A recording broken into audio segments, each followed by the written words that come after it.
একটা ব্যাপার হচ্ছে যে শান্ত বারবার বলছিলেন যে অবশ্যই তারা উপভোগ করবেন, এনজয় করবেন এই সময়টা।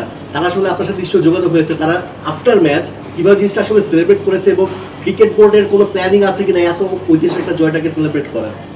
দেখুন, ক্রিকেট বোর্ডের যেটা প্ল্যানিং, এটা তো বোর্ড আছে, সম্মানিত ডিরেক্টর আছেন, তারা ডিসিশন নেবেন বা তারা চিন্তাভাবনা করবেন। But as far age team is concerned, তাদের সাথে যতটুকু কথা হয়েছে তারা ডেফিনেটলি সেলিব্রেট করেছে। বাট তাদের কথা শুনে মনে হয়েছে তারা খুবই গ্রাউন্ডেড। তারা পরবর্তী ম্যাচের জন্য অবশ্যই উপভোগ করেছে, বাট পরবর্তী ম্যাচের জন্য খুবই ফোকাসড আছে। তাদের কণ্ঠস্বরে অনেক খুশি প্রকাশিত হয়েছে। তবে থাকে না যে একটা ম্যাচ জিতলাম সব শেষ হয়ে গেলে, এরকম সিচুয়েশনে নাই। দে আর ভেরি প্রফেশনালস এবং এই প্রত্যেকটা জায়গায় থেকে কিন্তু আমরা আস্তে আস্তে ইমপ্রুভ করছি। 10 বছর 15 বছর আগে একটা ম্যাচ জিতলে হয়তো এটা আমরা অনেক দিন এটা রেস্ট টেনে নিয়ে যাওয়া হতো বা আমরা ওভাবে উপভোগ করেছি। এখন প্লেয়াররা দে আর ভেরি প্রফেশনাল, সময়ের সাথে সাথে তারাও জিততে শিখছে এবং তারা জানে যে জিতার জন্য কী করা লাগবে। আশা করি তারা পরবর্তী ম্যাচটাতেও প্রফেশনালিজমটা বজায় রেখে টিম প্ল্যান অনুযায়ী খেলার চেষ্টা করবে। আমরা তো সাধারণ দর্শক, আমরা খেলা দেখব, চিয়ার করব, আর মূল কাজটা তো তারাই করে। আশা করি তারা সেই কাজটা খুব ভালো মতো করতে পারবে ইনশাআল্লাহ। আমি ভালো খেলেছি, এটা ইম্পর্টেন্ট নাকি পরের ম্যাচে কী ধরনের স্ট্র্যাটেজি হওয়া উচিত, কী প্ল্যান হওয়া উচিত? আপনি মানে টোটাল আসলে এখন দলের এনভায়রনমেন্টটা কেমন, যোগাযোগ হয়েছে আপনার সাথে যদি একটু বলতেন? না, প্রথম কথা যেটা, সেটা হচ্ছে আমরা সবাই বাংলাদেশি হিসেবে খুবই প্রাউড ফিল করছি। আমাদের জন্য গতকালকে একটা বিশেষ দিন ছিল। বিশেষ করে আমরা যারা ক্রিকেটের সাথে রিলেটেড আগে খেলেছি বা কাজ করছি, বা আপনারাও যারা আছেন সাংবাদিকতা করছেন, আমি 100% শিওর হয়ে বলতে পারি যে সবাই খুবই খুশি হয়েছে, সবাই খুবই আবেগতাড়িত হয়েছে এবং আমি বিশ্বাস করি এটা পুরো জাতিকে ইন্সপায়ার করেছে। ইন টার্মস অফ কীভাবে খেলবে বা কী স্ট্র্যাটেজি হওয়া উচিত, এটার জন্য টিম ম্যানেজমেন্ট আছে, ক্যাপ্টেন আছে, প্লেয়ার্স আছে, তারা এটা ডিসাইড করবে। আমরা সাধারণ দর্শক হিসাবে বা বাংলাদেশ টিমের সমর্থক হিসাবে যেটা আশা করি সেটা হচ্ছে বাংলাদেশ যেই ধারাবাহিকতাটা বজায় রেখে খেলছে সেই ধারাবাহিকতাটা তারা বজায় রাখবে। এবং আমরা এটা জানি যে অস্ট্রেলিয়া খুবই শক্ত একটা দল এবং তারা খুব কঠিনভাবে ফেরত আসার চেষ্টা করবে। বাট বাংলাদেশ টিম যেভাবে ক্রিকেট খেলছে, এই ধারাবাহিকতা যদি বজায় রাখে, এটা তো আমরা সবসময় বলি, বিশ্বাস করি।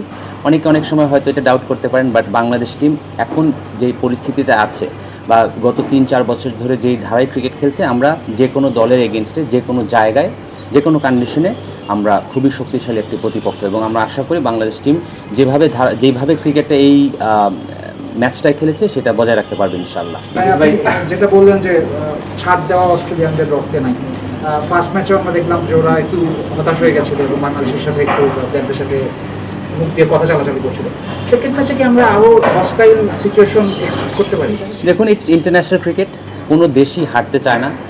এবং অস্ট্রেলিয়া এখনও টেস্টের 1 নম্বর র্যাঙ্কিংয়ের দল এবং টেস্ট ইতিহাসের অন্যতম সফল দলের একটি। তারা অবশ্যই সেকেন্ড ম্যাচে খুব শক্তভাবে কামব্যাক করার চেষ্টা করবে। আর তারা যেহেতু তাদের হোম কন্ডিশনে খেলছে, ডেফিনেটলি তারা আরও অনেক বেশি উজ্জীবিত হবে। আমরা এটা এক্সপেক্ট করতেই পারি। নাফিস ভাই, তানজিদ তামিমকে নিয়ে আপনি ব্যক্তিগত কাজ করেছেন, অভিষেকটা কেমন ছিল? অভিষেক ম্যাচে সেঞ্চুরি করেছেন, একটু মানে উনি তো নর্মালি পাওয়ার হিটিং করে খেলে, ওই ম্যাচটাতে দেখা গেছে যে ধৈর্য ধরে ব্যাটিং করেছে। কেমন ছিল অভিষেকটা?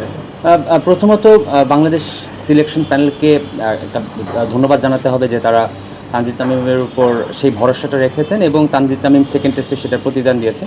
দেখুন, বাংলাদেশ টিমে এখন যেই প্লেয়ারটাই খেলে, তানজিদ তামিম হোক বা অমিত হাসান হোক, যেই হোক না কেন, তারা তাদের যোগ্যতার দিয়ে টিমে খেলছে এবং তারা ইন্ডিভিজুয়াল ক্যাপাসিটিতে দলের পারফরমেন্স বা দলের অবস্থানে গতি প্রকৃতি চেঞ্জ করার ক্যাপাসিটি রাখে। প্রত্যেকটা ব্যাটসম্যানই আমরা যদি এই টেস্ট ম্যাচে দেখেছি, সবাই তার যার জায়গা থেকে 11টা প্লেয়ার কন্ট্রিবিউট করেছে। তো আশা করি তারা প্রত্যেকটা প্লেয়ার তাদের ধারাবাহিকতা বজায় রাখতে পারবেন ইনশাআল্লাহ। ভাই, 6-এর ফতুল্লা টেস্টে আপনি ছিলেন, আমরা ওই ম্যাচে অনেক ভালো সিচুয়েশনে ছিলাম, ওই ম্যাচেও জেতার স্বপ্ন দেখছিলাম, আলটিমেটলি হয়নি।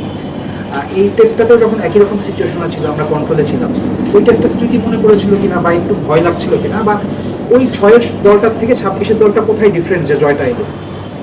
দেখুন, আমরা 6-এর যেই ম্যাচটা ছিল ওখানে আমরা অলমোস্ট জিতে গিয়েছিলাম। আমরা ওই দলটা ওই ম্যাচটা জিততে না পারার কষ্টটা অনেক বড় ছিল। তবে 26-এর দলটা এখন মাঝখানে 20 বছর পার হয়েছে, আমরা এখন রেগুলার টেস্ট ম্যাচ জিতছি, আমাদের প্লেয়ারদের পারফরমেন্সের গ্রাফটা উন্নতি হয়েছে, আমাদের প্লেয়ারদের দলগত পারফরমেন্সটা উন্নতি হয়েছে।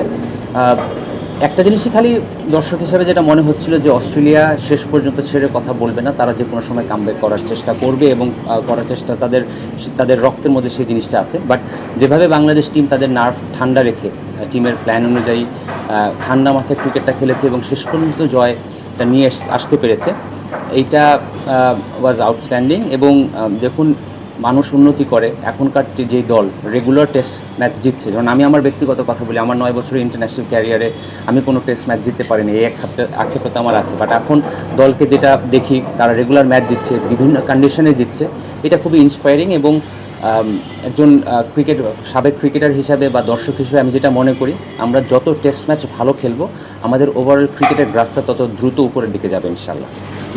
মানে এই সিরিজটা নিয়ে একটু ঘুরিয়ে কথা বলতে চাই, একটু ইন্ডিয়া সিরিজ নিয়ে একটু কথা বলতে চাই। গত প্রায় 3 সপ্তাহ ধরে আলোচনা চলছে যে তারা আসবে কি আসবে না। ক্রিকেট ইন্ডিয়ান ক্রিকেট বোর্ডের সাথে একটু যোগাযোগ করার চেষ্টা হয়েছে, আরও যেটা আসলে ইঙ্গিত দিচ্ছে যে হয়তোবা তারা এই সফরটা আসছে না, আফগানিস্তানের সাথে একটা সিরিজ খেলছে 13 তারিখ থেকে সেপ্টেম্বরে। তো আলটিমেটলি যেহেতু এটা আমাদের হোম সিরিজ, তা statement should be come from our side. তো একটু যদি বলেন যে এটা আসলে ভবিষ্যৎটা কি, মানে এটা কি তারা এবছর সফর করছে নাকি আলটিমেটলি আরেকবার স্থগিত হতে যাচ্ছে? দেখুন, ডেফিনেটলি এটা বাংলাদেশ ক্রিকেট বোর্ড তো আগেও ক্লিয়ার করেছে যে বাংলাদেশ ক্রিকেট বোর্ড এবং বিসিসিআইয়ের মধ্যে খুব পজিটিভ যোগাযোগ আছে। এটা ডিউ টাইমে এই সিরিজটা কখন হবে, কিভাবে হবে বা কোন পরিস্থিতি হবে, এটা সময়ের সাথে সাথে এটা আপনারা জেনে যাবেন। আমরা উই আর ভেরি পজিটিভ এবং বোর্ড হায়ার ম্যানেজমেন্টের সাথে ওদের হায়ার ম্যানেজমেন্টের রেগুলার কমিউনিকেশন হচ্ছে। So in due course we will inform you what's happening in the series ইনশাআল্লাহ। ভাই, WTCর ফাইনাল নিয়ে ক্যাপ্টেন বা বোর্ড প্রেসিডেন্ট কেউ কিছু বলতে যাচ্ছে না এখন, but mathematically it's very much possible. তো আমরা অ্যাজ ক্রিকেট বোর্ড ওইটাকে লক্ষ্য করতেছি কিনা, বা ফাইনাল খেলাটা টু মেক দ্যাট হ্যাপেন কোনো স্পেশাল প্ল্যান কি আপনারা অ্যারেঞ্জ করতেছেন কিনা? দেখুন, ওয়ার্ল্ড টেস্ট চ্যাম্পিয়নশিপ একটা জটিল সমীকরণ। 2 বছর on the course of 2 years দুটো টিম ফাইনাল খেলে এবং রিয়েলিস্টিক্যালি এবং স্ট্যাটিস্টিক্যালি বাংলাদেশ ইজ আপ দেয়ার। এবং এখন যে ক্যালকুলেশনটা আছে, যে কোনো টিমের অনেকগুলো টিমই আছে যারা এখনও ভ্যালিড। সো আমার কাছে মনে হয় বাংলাদেশের টিম ম্যানেজমেন্ট বা ক্যাপ্টেন এটা খুব স্পষ্টভাবেই বলেছে যে আমরা ম্যাচ বাই ম্যাচ যেতে চাই, কারণ আমাদের এরপরে আরও আমাদের 7টা টেস্ট ম্যাচ বাকি আছে। সো এখন এটা নিয়ে চিন্তা না করে আমার সামনে যে প্রেজেন্টে যে টেস্ট ম্যাচটা আছে, ওই ম্যাচ বাই ম্যাচ যদি যাওয়া যায়, সমীকরণ আমরা গাণিতিক সমীকরণ জানি, যখন মিলার সেটা তখন মিলেই যাবে। এখন এইটা আপনি 1 বছর 1.5 বছর পরে একটা টুর্নামেন্টে কখন কী হবে এটা বলে তো আর আপনি এখনই এটা নিয়ে কাজ করতে পারবেন না, কারণ we don't want to go too much ahead of the situation. আমার কাছে মনে হয় যে প্রেজেন্টে নিয়ে যদি আমরা ফোকাস করি, ফিউচার ইনশাল্লাহ উইল বি ব্রাইট। আরেকটা বিষয় ভাইয়া, মানে আপনি বলছিলেন যে স্টার কিংবা যারা রয়েছে তারা মানে শুরু থেকে শেষ পর্যন্ত বলের গতিটা মানে হাই ছিল। আমাদের ক্রিকেটার যারা রয়েছেন, তাসকিন ভাই যারা রয়েছেন, তাদের বলের গতিটা কিছুটা কমে যাচ্ছে, এটার কারণটা শুরু করতে 5 দিন cricket is a very tough cricket. আপনি যদি একটা জিনিস খেয়াল করে দেখেন, অস্ট্রেলিয়া 134 বা 38 ওভার ব্যাটিং করেছে। সো এই টাইমটা বোলিং করা যে কোনো কন্ডিশনেই কিন্তু কঠিন। আমরা পেসটা থাকলে ভালো, বাট আমাদের বোলাররা যেভাবে লাইন লেন্থ মেনটেন করেছে বা তাদের বলের পিছনে যে স্কিলটা ছিল সেটা কিন্তু কোনো সময় কমেনি। So as long as the bowlers are bowling in the right areas, Australian ব্যাটসম্যানরা কিন্তু পুরো টেস্ট ম্যাচে কোনো সময় স্বাচ্ছন্দ্যভাবে খেলতে পারেনি। সো পেস যখন লাগবে তখন থাকবে, যখন লাগবে না তখন বলের অফ দ্য পিচ মুভমেন্ট বা স্কিল যেটা আছে সেটা করবে। পেসটা খুব একটা ফ্যাক্টর না এই সেন্সে। যদি আমি অনেক পেসে বোলিং করি কিন্তু আমার লাইন যদি ঠিক না থাকে, আমার মনে হয় এর চেয়ে বেশি ইম্পর্টেন্ট হচ্ছে গিয়ে প্ল্যান টু প্ল্যান বোলিং করা, যেটা এবং ব্যাটসম্যান ওয়াইজ বোলিং করা, সেটা আমাদের বোলাররা যথেষ্ট ভালো করেছে। পেসটা তো এই টেস্ট ম্যাচে ফ্যাক্টর হয়ে দাঁড়ায়নি।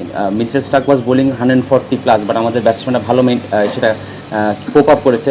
অন দ্য আদার হ্যান্ড আমাদের বোলাররা যেই পেসে বোলিং করেছে, সাথে বলে মুভমেন্ট ছিল, এরিয়াস ভালো ছিল, দ্যাট ইজ মোর ইম্পর্টেন্ট। সব ধরনের খেলার খবর পেতে সাবস্ক্রাইব করুন, সঙ্গে থাকুন খেলার পাতার।